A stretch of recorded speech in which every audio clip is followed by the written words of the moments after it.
Ayan, hingin po natin muli ang gabay po ng ating Panginoong Diyos through a prayer na pangungunahan ko na po. Kaya samahan niyo po ko at tayo po ay manalangin po ulit.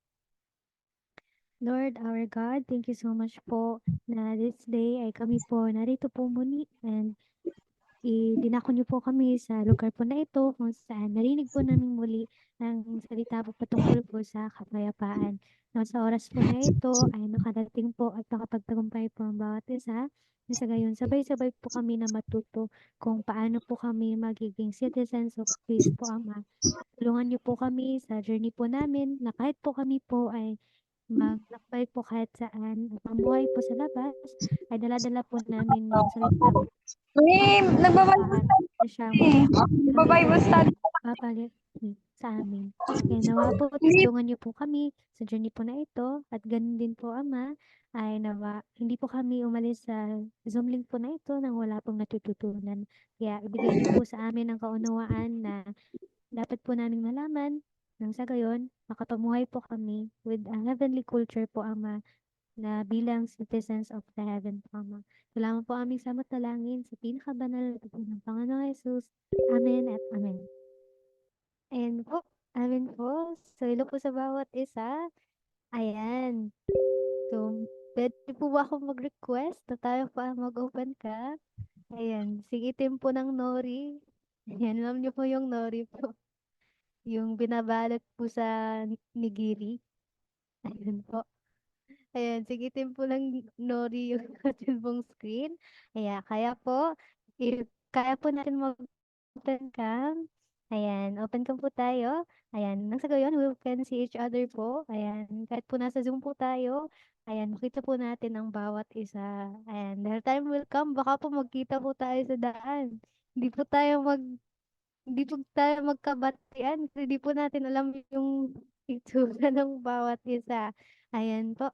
So, I hope po maka-open ka po tayo and if ever man po nahirapan po tayo, inform lang po tayo po sa chat box. Ayan, bukas na bukas po yan para po tayo po ay mag-inform. Para naman po sa nag-open cam, thank you so much po sa atin pong pag-follow. And right this time po, ayan, handa na po kaya ang bawat isa na matuto po muli ng peace education po. Ayan, kaya naman sa oras po na ito, para dagdagan at dugtungan ang ating kaunawaan po patungkol po sa pamumuhay bilang citizens of peace, at welcome ating teacher at na para po tayo ay tuluan.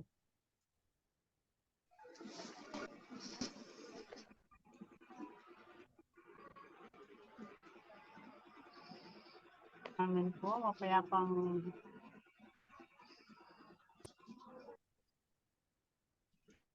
wait. Okay, kumusta po ang bawat isa?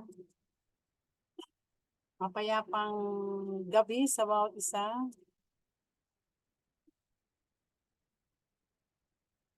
Okay, sabihin po natin muna sa ating mga sarili. Mapayapang gabi, kapatid. Mapayapang gabi, kapatid. Salamat at nagtagumpay ka. Okay, sabihin po Mapayapang natin. gabi, kapatid. Salamat at nagtagumpay ka.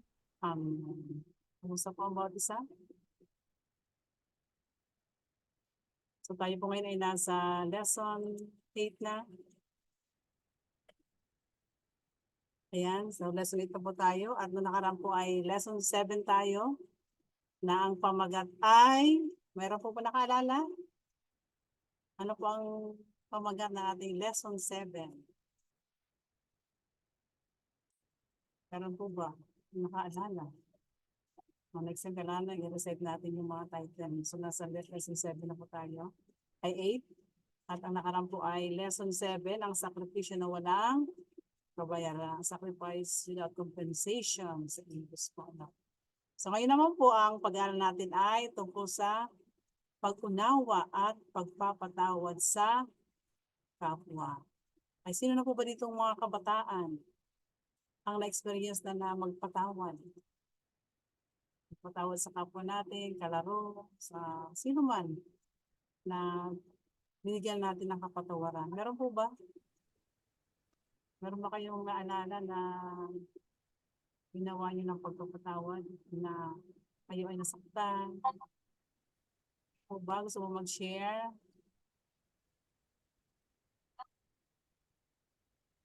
Wala. Okay.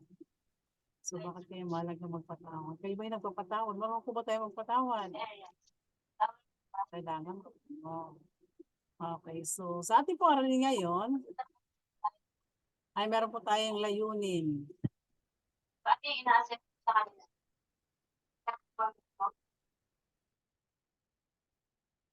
So, ang ating po unang layunin ay, sino mo pwede magbasa? Magbasa nga tayo para hindi naman, ano, pwede bang marinig ang boses ni si Sir Joshel? Layunin 1. Okay, pakibasa po. Sir Joshel, alam ko naman ang bawat isa ay paggaling mo magbasa. No. Sige, andyan po tayo. Andyan po ba? Wala siya. Sir Mikey, basahin po ang objectives number 1. No, Sir Mikey. Nandyan po ba tayo? Wala. Wala sila. Okay. Father Israel.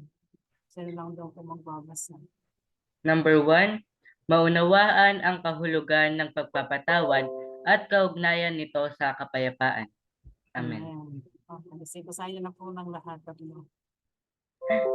Number 2, maunawaan ang pangangailangan ng kapatawaran sa pamamagitan ng iba't ibang kaso ng pagpapatawad. Number 3, paglalapat ng pagpapatawad sa sariling buhay at paghahanap ng mga pamamaraan ng pagsasagawa. Amen. Maraming salamat po sa pagbabasa. So yun po ating tatalakay na yun. Ngayon naman, mayroong mga pangunahing nilalaman ito. Una, pagpapatawad at kapayapaan. Number 2, kaso ng pagpapatawad. At pang-3 ay pagsasagawa ng pagpapatawad. So sa pagtuklas 1, ay meron pong pinamagatang pagpapatawad at kalayaan. So meron po dito yung pangunahing punto na may katanungan, anong pagpapatawad? At ano ang relasyon ng pagpapatawad at kapayapaan? So ang sagot po ay, ang pagpapatawad ay pagtatakip sa kasalanan ng iba na may mapagbigay na puso na nagiging pundasyon ng kapayapaan. So yun po yung paliwanag dyan. No? So piniwanag na sa paggalugan o exploration 1, ang kahulugan at kahalagahan ng pagpapatawad sa iba. Dahil maaaring itong sirain ang masamang ikot ng pagbabalik ng karahasan sa pamamagitan ng karahasan. Kapag ang karahasan ay sinuklian ng karahasan, walang kapayapaan sa mundo. Kaya naman, kailangan nating matutunan ang pagpapatawad at ang kaugnayan nito sa kapayapaan. Sa isang bukas palad na puso, dapat nating pagnilayan ang ating sarili at matutong magkaroon ng mas mabuting pangunawa sa ibang tao. So yun po, no? Kailangan natin makinig na mabuti. Okay, next. Para po sa preparation 1, meron po tayong panunuorin na totoong kwento ni Kim Hook. No? So, pakinggan po natin at panoorin ng mabuti ang video nito.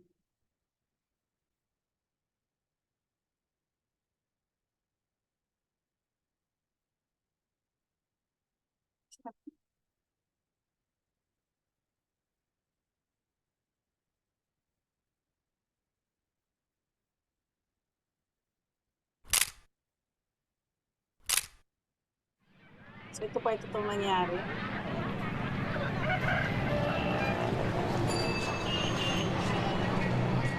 June 8, 1972.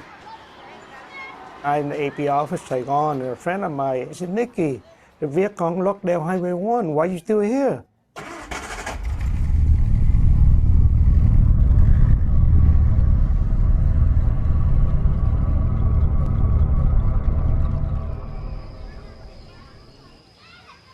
And get to Grandma Village.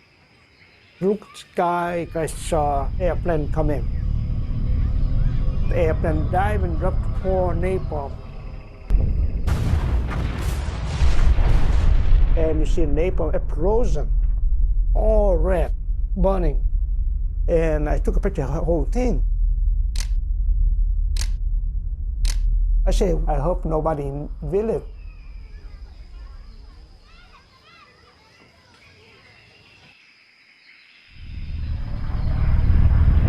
The airplane was so close to me and it's so loud. That explosions happened just behind me. Then suddenly the fire everywhere around me. And I didn't see anyone but the fire. My clothes burned off. And then my body on fire. And I was so scared. I ran out and kept running and running and running.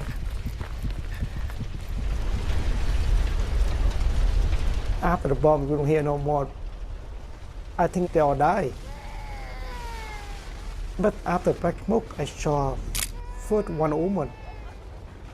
She said, the people still in the village. More children and women follow them. I keep shooting. Then I saw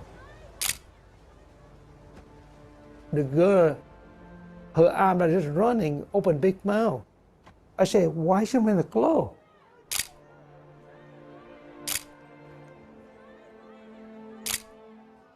When she passed to me, I saw her skin come off, her body burned so badly. I said, no, I think she died minutes.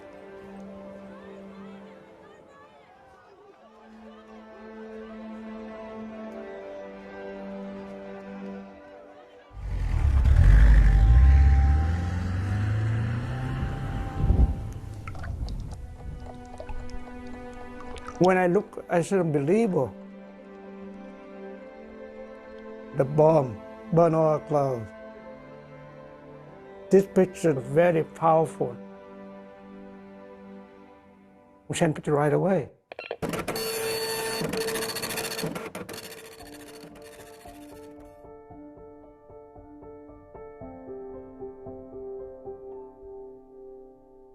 The children seen in this photograph were victims today of the South Vietnamese Air Force.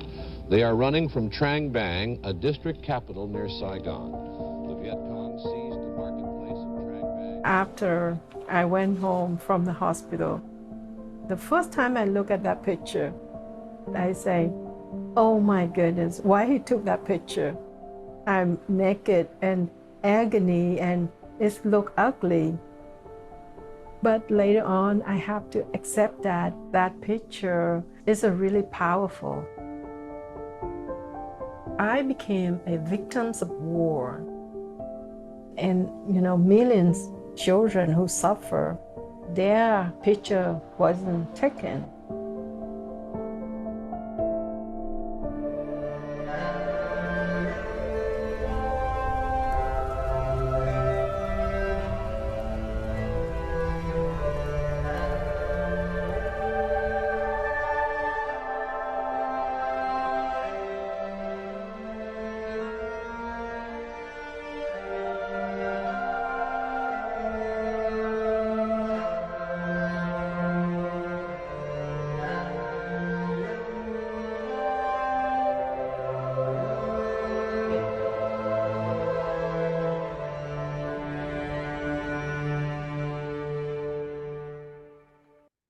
Okay, napanood po ba natin na mabuti? So ito ilang beses ko na pinanood, pero pag napapanood ko tayo talagang naluluha pa po. So ito pa totoong nangyari kay Kim Po, no? Noong time po na yun ay may Vietnam War. So si Kim Po ay nagtatago kasama ang kanyang pamilya sa isang Kodai Temple noong Hunyo 8, 1972. Sa panahon ng Vietnam War. Pagkatapos, ilang segundo lamang matapos marinig ang mga boses ng mga sundalo na nagsasabing, lumabas kayo sa bukid kasi nasa bukid po sila, nasa isang village na kung saan bukid. Lumipad ang mga napalm bomb, mga bomba, patungo sa templo. At ang buong nayon ay biglang nilamo ng kahil na apoy. Kung nakita niyo talaga ito, ito po yung nangyari niyan. Ang napalm bomb na apoy ay dumapo sa kaliwang braso ni Kim Phuc sa kanyang koto na damit. Sa takot, desperadong tumakbo si Kim Phuc sa mga lansangan. Hinubad ang kanyang mga damit at pagkatapos ay nahimatay. Sa sandaling yun, kinuna ng larawan ni Yun Kong Ut, isang photographer sa Associated Press, ang eksena. Hinanyayahan si Kim Phuc na magsalita sa Veterans Memorial sa Vietnam noong Memorial Day noong Mayo 1996. Nagsalita siya tungkol sa pagpapatawad sa mga bumomba sa nayon na nagtagumpay sa sakit ng nakaraan sa ngalan ng kapayapaan. Sa kanyang talumpati, naroon si John Plummer. Si John Plummer po siya yung naghulog ng bomba, siya yung nasa eroplano ng Tenaya. Isang piloto ng bomber ng panahon ng digmaan. Nang matapos ang talumpati ni Kim Phuc, tumalon si John sa kanyang upuan. Pumunta sa kanya at umamin, "Ako yun. Ako ang piloto na bumomba sa nayon, 24 na taon na ang nakaraan. Patawad, paumanhin." So lumapit siya kay Kim, no? Sabay-sabay na umiyak at nagpalakpakan ang mga dumalo matapos masaksihan ang makabagbag damdaming sandali ng paghingi ng tawad at pagpapatawad. Ito ay nagsasalita ng personal ng pagpapatawad, hindi pagpapatawad sa pagitan ng mga bansa. Di po ba after ng 2 dekada, nakita ulit sila at nakita nila ang isa't isa at nagawang magpatawad po ni Kim. Dahil andun din yung piloto ng airplane po na yun na naghulog ng mga bomba. So, naman po ba natin ang unang kwento natin. So, para sa pagtuklas, pagpapatawad sa sarili, parusahan mo ang sarili mo tulad ng pagpaparusa mo sa iba at patawarin mo ang iba tulad ng pagpapatawad mo sa iyong sarili. Ito ay from Chinese Classic Lesson Learning. So, yun po yung sabi niya dito. So, anong pagpapatawad? Ano daw po bang pagpapatawad?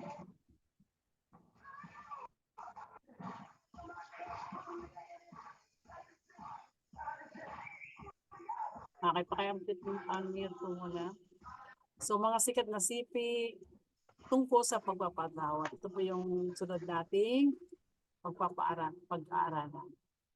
Nararanasan ng lahat ang hindi patas sa pagtrato o nasaktan ang kanilang damdamin sa malaki o maliit na paraan sa buong buhay nila. Nararanasan pa ng ilan ang pag-atake ng ibang tao na nagreresulta sa kanila o sa kanilang mahal sa buhay na nasaktan o namamatay. Sa mga ganitong pagkakataon, gusto ng mga tao na maghiganti, di ba? Para ibalik kung gaano sila nasaktan. Ang mga damdamin ito ay natural na mga reaksyon bilang pagsabog ng mga emosyon. Ang ilang mga bagay ay dapat magkaroon ng mga batas at prinsipyo ng pagpapanagot sa umaatake upang maiwasang mangyari muli ang mga ganitong bagay. Bukod sa legal na parusa, may iba't ibang anyo ng puso na maaari natin piliin na taglayin sa umatake, ito ay magpatawad. So sa paggalugod na ito, malalaman natin ang tungkol sa pagpapatawad sa kapayapaan. Mga sikat na linya patungkol sa pagpapatawad.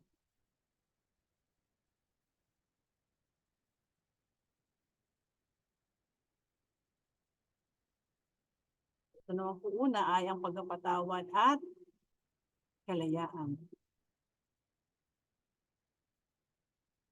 So number 1, sabi po niya, inaamin na ikaw ay nakapanakit ng tao. So hindi ka na kapatawaran. Kaya ko rin makapanakit ng tao upang ako ay mapatawad. Kailangan ko rin magpatawad. Pangalawa, maaaring hindi sinasadya ang maling nagawa ng tao. Siguro hindi niya sinasadya na saktan ako tulad ng hindi ko sinasadya na saktan ang iba. So una, pag-usapan natin ang tungkol sa pagpapatawad at kapayapaan. Ang pagpapatawad sa isang tao ay nagsisimula sa pamamagitan ng pag-amin. Di po ba pag-amin? Na ako rin ay isang tao na kayang manakit at manakit ng iba. So ganun po ang dapat natin gawin. No? Aminin natin na tayo tao. Kapag nasaktan ka o ang iba, hindi makatuwid ang asahan mo na patawarin ako ng iba kapag hindi ko kayang patawarin ang iba. So upang ako ay mapatawad ng iba, dapat din ako maging isang taong mapagpatawad sa mga pagkakamali at pagkakamali ng iba. So kailangan magpatawad tayo at magpatawaran sa isa't isa. Mayroon tayong ganitong ugali na iniisip na kung ang iba ay nakagawa sa atin ng mali, iniisip natin na ito ay sinadya. Hindi po ba? Ganun minsan. Ngunit dapat nating malaman na hindi lahat ay sinasadya. Ngunit ang iba ay hindi sinasadya, kaya kailangan natin ng mas malaking puso ng pangunawa. At ito ang magbubukas ng daan tungo sa pagpapatawad. Bakit kailangan natin magpatawad? Ito ay dahil kapag ang karahasan ay nabayaran ng karahasan, ang karahasan ay hindi kailanman titigil sa mundo. Kung suklian natin ang puot sa puot, galit sa galit, at hinanakit sa hinanakit, ano ang mangyayari sa mundong ito? Ano po kaya mangyayari? Siyempre magulo. Walang pagmamahala, walang pagkakaisa, puro galit ang mararanasan. Dapat nating tanggihan ang lahat ng uri ng kasamaan. Hindi tayo dapat magkaroon ng sama ng loob laban sa iba para sa kanilang mga maling nagawa sa nakaraan at piliin na huwag gumanti. Ngunit sa halip ay magpatawad. Kaya naman, maaari nating wakasan ang maling kaugalian ng nakaraan at simulan isang bagong daigdig ng kapayapaan na may pagpapatawad. Ito ay isang gawain na dapat magsimula sa atin. Di ba ba? Sa atin mga silid dapat magsimula ang pagpapatawad. Okay, next po. So mga sikat na sipi tungkol sa pagpapatawad. So ito yung mga sikat na mga tao sa mundo na kung saan meron silang mga linya tungkol sa pagpapatawad. Nakukuha at naunawaan ang kahulugan ng pagpapatawad sa pamamagitan ng tatlong siping ito. So unang sipi ay kay Loana Blackwell. Sabi po niya, ang pagpapatawad ay isang makasariling gawain dahil sa napakalaking pakinabang nito sa mga nagpapatawad. Pangalawang sipi mula kay Desmond Tutu ng South African cleric. Kung walang alaala, walang lunas, kung walang patawad. Walang kinabukasan. Without memory, there is no healing. Without forgiveness, there is no future. At ang pangatlo po ay, ang pagpapatawad ay hindi laging madali. Minsan may masakit ang pakiramdam kaysa sugat na ating dinanas. Ang patawarin ang nagdudulot nito. Yan po ay from Marian Williamson. So sa bahaging ito, hayaan ang iyong mag-aaral ng kahulugan, halaga at kaugnay ng kapatawaran at kapayapaan. So ito ay gagawin niyo na po. No? Kailangang magawa niyo rin na magbigay ng inspirasyon at sanayin ang pagpapatawad. So meron po rin tanong dito, ano ang pagpapatawad? Ano ang relasyon ng pagpapatawad at kapayapaan? Para po sa ating exploration 2, ang ating pag-aaral dito ay kaso ng pagpapatawad. At ang tanong, anong mga pagbabago ang magagawa sa pamamagitan ng pagpapatawad? Ang pagpapatawad ay may kapangyarihang baguhin ang mga individual at ang mundo mula sa puot tungo sa kapayapaan at kooperasyon. Ito ba?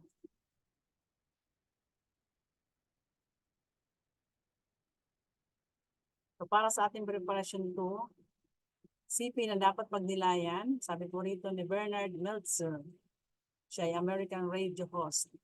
Kapag nagpatawad ka, hindi mo binabago sa anumang paraan ang nakaraan, ngunit paniguradong binabago mo ang hinaharap.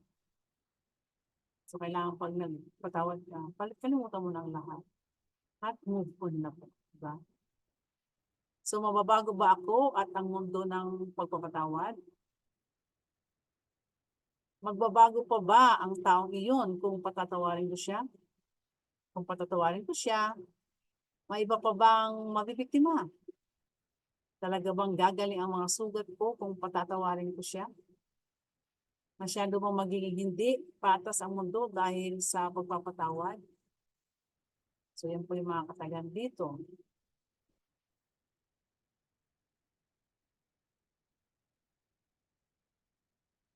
Una, sabi niya, mababago ba ako at ang mundo ng pagpapatawad? So sila po yung mga may impluwensya ng pagpapatawad. Number 1, si Lincoln Stanton. B, ang paghingi ng tawad ni Willie Brandt. At C, South African Truth and Reconciliation Committee. So ito po yung mga kwento na kung saan mga nagbago dahil lang sa pagpapatawad. So una po, ay si Lincoln at Stanton. Okay, si Lincoln at Stanton, bago ang kanyang pagkapangulo, si Abraham Lincoln ay may kalaban sa politika na nagngangalang Edwin Stanton, na isang sikat na abogado noong panahon yon. Si Stanton ay mayabang at walang pakundangan kay Lincoln, na isang hindi kilalang abogado na tumatawag sa kanya ng isang Moor. Nang mahala si Lincoln bilang Pangulo, binatikos ni Stanton ang pagsasabing ang halalan ni Lincoln ay isang pambansang sakuna para sa Estados Unidos. Sa politika sila ay hindi magkaintindihan. No? Kaya pa man, hinirang ni Lincoln si Stanton bilang ministro. Ang kanyang mga katulong ay mahigpit na tinutulan ang kanyang desisyon bilang ministro. Ngunit sa kanyang magkasalungat na panig, sinabi ni Lincoln, kahit na minamaliit niya ako ng daang-daang beses, sapat na siyang maging ministro ng gabinete. Dahil sa kanyang pagkamakabayan at totoo sa tungkulin. So hinalal pa rin siya, no? Hinalaga pa rin siya ni Lincoln. Ang pagpapatawad ni Lincoln kay Stanton na naging napakasungit at nagdulot ng malaking emosyonal sa eksena nang barilin si Lincoln hanggang sa mamatay. Niyakap ni Stanton si Lincoln na naghihingalo at sumigaw. Narito ang pinakadakilang tao sa mundo ay binaril. Habang tinitingnan ni Stanton ang walang buhay na katawan ni Lincoln, sinabi niya, naroon ang pinakadakilang pinuno ng mga tao na nakita sa mundo. Diba? Kahit hanggang kamatayan, nagkasama pa rin sila, no? Ni Lincoln at Stanton. Though si Stanton ay talagang kontra kay Lincoln, pero pinunawa, pinatawad ni Lincoln hanggang sa huling buhay. So ito naman po ay impluwensya ng pagpapatawad. Isa pang kwento na kung saan ang paghingi ng tawad ni Willie Brandt. Okay, panoorin po natin ang mabuti ang isang maikling video.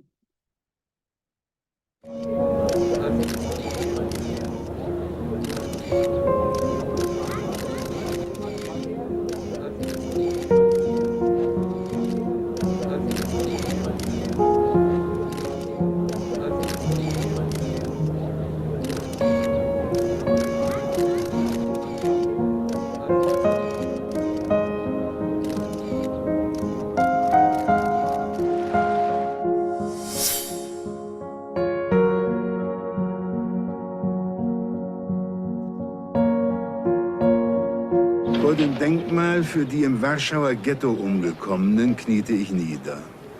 Ich habe mich, trotz hämischer Kommentare in der Bundesrepublik, dieser Handlung nicht geschämt. Der Kniefall von Warschau, den man in der ganzen Welt zur Kenntnis nahm, war nicht geplant. Unter der Last der jüngsten Geschichte tat ich, was Menschen tun, wenn die Worte versagen. So gedachte ich der Millionen Ermordeter. Ich dachte auch daran, dass Fanatismus und Unterdrückung der Menschenrechte trotz Auschwitz kein Ende gefunden haben.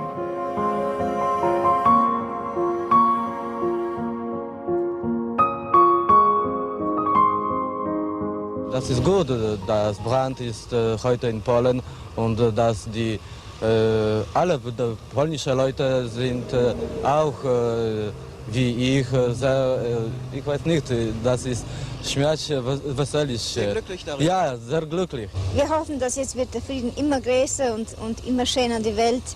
Ja, wir sind sehr erfreut mit dem Unterschreiben, denn das ist, ich denke, gut für Polen und für die Deutschen.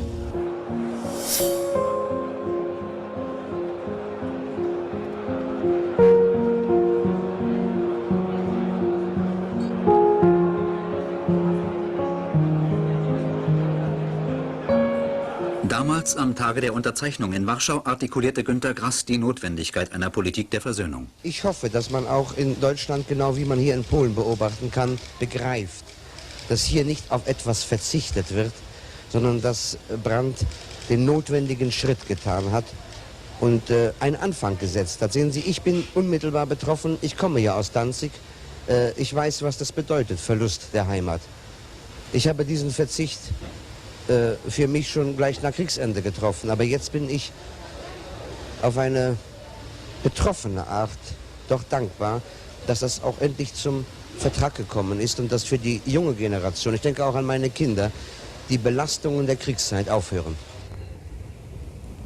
Die Kette der Tragik in der Geschichte beider Nationen ist durchbrochen, schrieb die größte Warschauer Zeitung, und ihr Chefredakteur fügte hinzu: Als Chefredakteur des Życia Warszawy seit 20 Jahren und als ehemaliger Häftling des Konzentrationslagers Auschwitz, ich bin mit dem Vertrag zufrieden.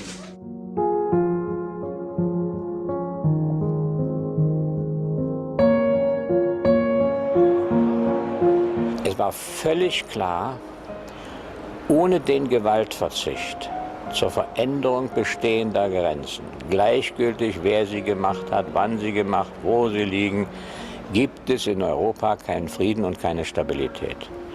Das gilt übrigens auch heute noch.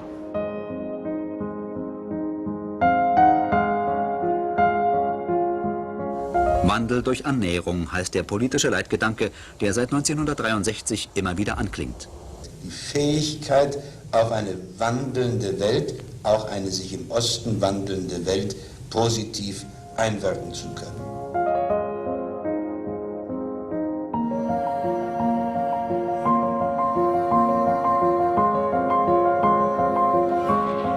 Als Willy Brandt im August 1970 nach Moskau kam, hatten die Verhandlungsdelegationen bereits seit einem halben Jahr an einem Vertragsentwurf gearbeitet. Zunächst unter der Leitung von Staatssekretär Egon Bahr, dann zwischen den Außenministern Scheel und Gromyko wurden Formeln zum beiderseitigen Verzicht auf Gewalt und Gewaltandrohung und die Unantastbarkeit der Grenzen in Europa gefunden. Eine völkerrechtliche Anerkennung der DDR konnten Gromyko und Ministerpräsident Kosygin nicht durchsetzen. Die deutsche Seite beharrte auf dem Selbstbestimmungsrecht auch für das deutsche Volk. In einem offiziellen Brief teilte Außenminister Scheel der sowjetischen Regierung mit, dass die Bundesrepublik sich durch den Moskauer Vertrag nicht gehindert fühle, das Ziel der deutschen Einheit zu verfolgen.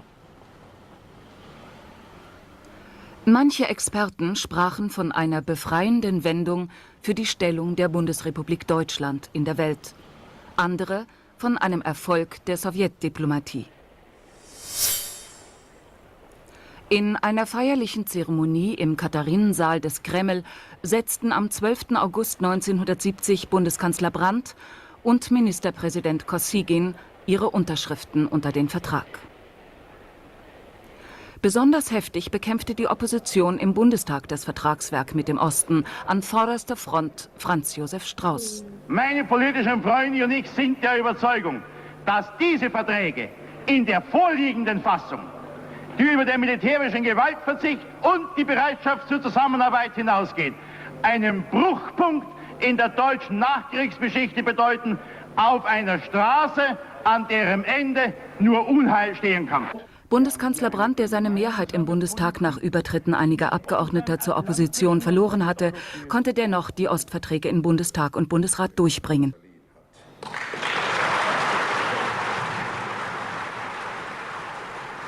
»20 Jahre nach Gründung der Bundesrepublik Deutschland und der DDR müssen wir ein weiteres Auseinanderleben der deutschen Nation verhindern.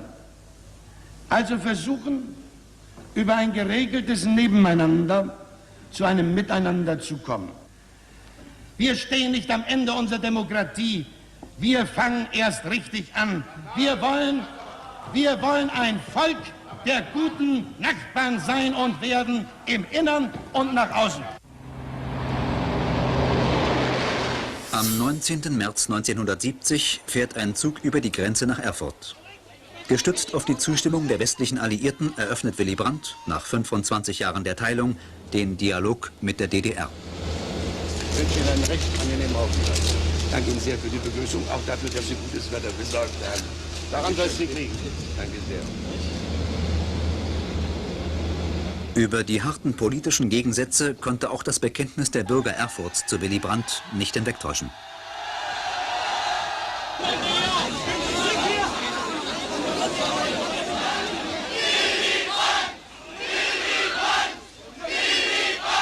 Bei der ersten Begegnung nehme ich an, dass da nicht allzu viel rauskommen wird. Aber es ist doch ganz schön, wenn sich die beiden Staatsmänner erst mal zusammenfinden. Ich halte es für die Bevölkerung für nützlich, dass sie eben mal sieht, was die Meinungen der beiden Parteien sind. Aber ich sehe keine Erfolge und knüpfe auch keine Erwartungen daran. Ich glaube nicht, dass viel da was rauskommt. Ich bin aber der Meinung, man sollte zwischenmenschliche Beziehungen erleichtern.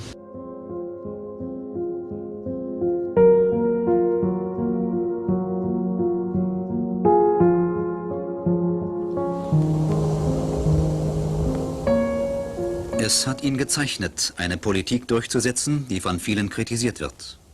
Doch er weiß das, wenn er sagt, den Frieden finden wir nicht vor, wir müssen ihn machen. Der Preis von Oslo hat ihn dazu ermutigt.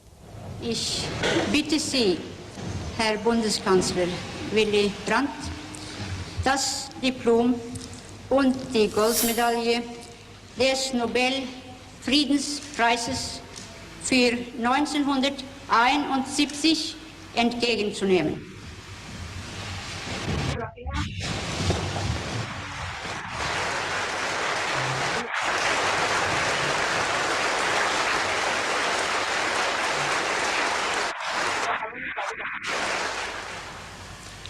Ich bedanke mich aufrichtig und will alles tun, um in meiner weiteren Arbeit dem nahe zu kommen, was viele von mir erwarten. Wir sind hier in Fridtjof Nansens Land. Auch im übertragenen Sinne gilt seine Mahnung. Skynd handle, för det är för sent att ångra. Beeilt euch zu handeln, ehe es zu spät ist, zu bereuen.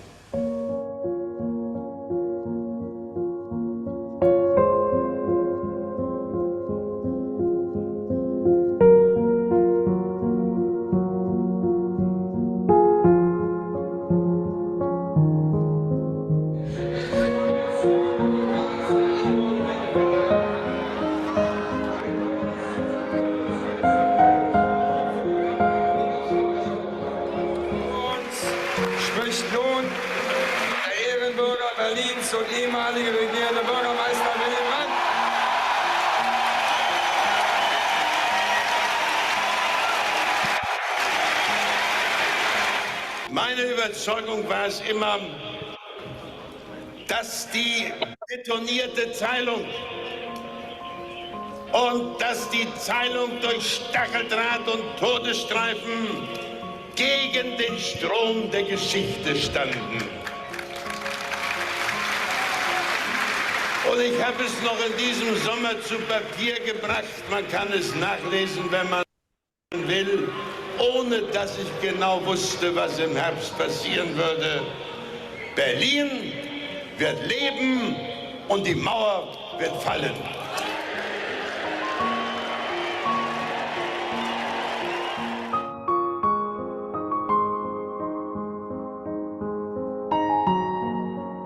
Trauer um Willy Brandt.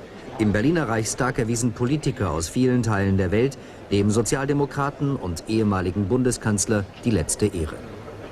Bundespräsident von Weizsäcker. Das Leben eines Großen hat sich vollendet. Er hat eine Epoche geprägt.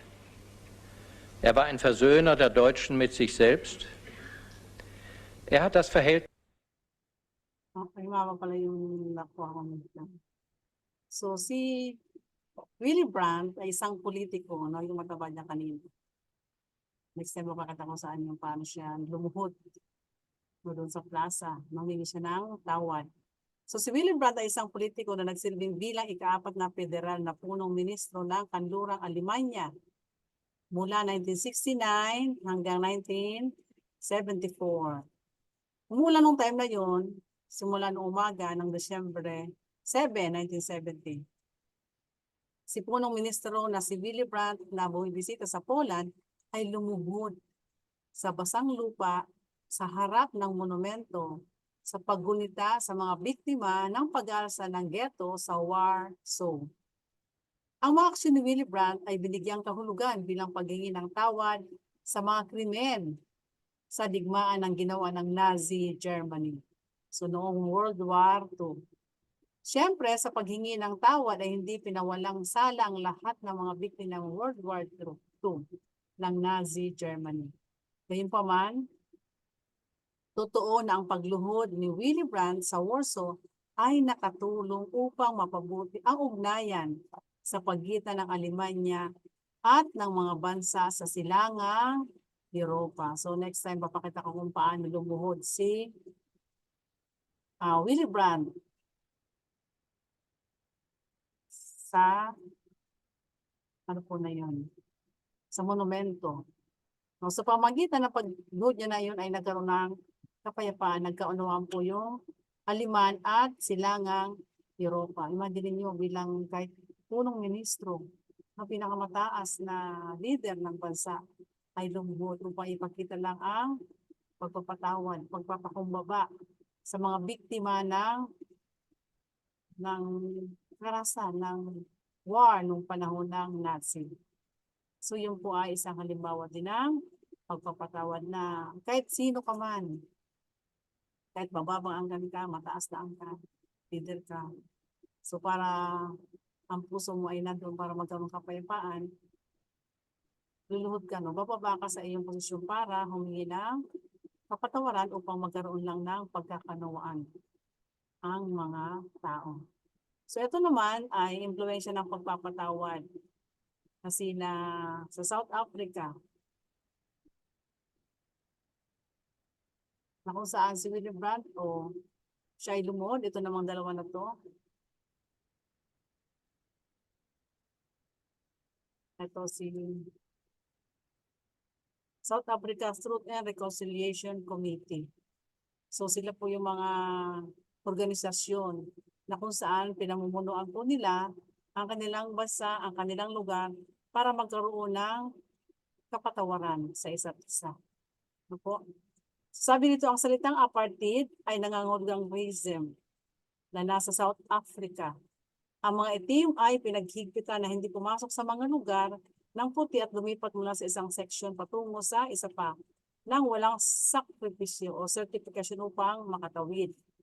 So pinahintulutan ng mga talaan ng pagrehistro ng residente na may talaang impormasyon at etniko. At mahigpit ay pinagbabawal ang kasal sa pagitan ng iba't ibang lahi. So mayroong 17 iba't ibang sistema sa edukasyon ayon sa lahi. Kaya ang mga itim ay kailangang tumanggap ng mas mababang kalidad ng edukasyon kumpara sa ibang mga lahi. Pero sa pamamagitan po ng mga leader po nila ay nagkaroon po ng kapatawaran at tinanggap nila ang isa't isa. No? So nagkaroon ng pagkakaunawaan. Okay po? So para sa ating pagsusuri, meron po tayong mga halimbawa na ating pong napakinggan. So ngayon ito po ay ating ibabahagi ang ating pong mga nakuhang halimbawa ng pagpapatawad. Opo. Then meron tayo itong pagsubok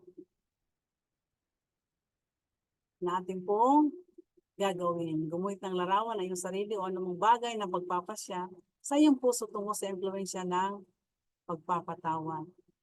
So dito tayo magtatapos muna at yung exploration trip po natin ay sa susunod na Martes na natin tatalakayin. Okay po? So tayo pong lahat ay manalangin.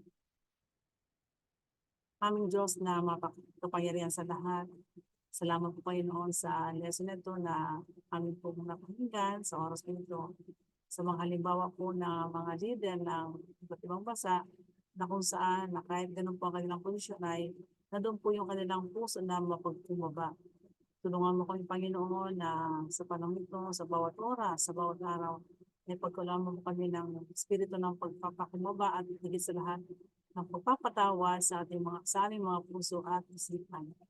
Tulungan mo kami na naway ang tanging pagmamahal lamang po sa aming kapwa, sa aming mga sarili, at higit sa lahat sa iyo, Panginoon, ang patuloy namin maisabuhay o God. Maging pagkapahalaga po sa aming mga mahal sa buhay. Kaya po ang patuloy manguna sa mga kabataan ito na sa kanilang mga isip ay magkaroon po ng mataniman po Panginoon ng espiritu po ng pagpapatawad at pagmamahal. Salamat Panginoon sa oras mo ito. Ang dalangin na may salamat sa tanging pangalan ni Jesus. Amen at amen. Glorified God po.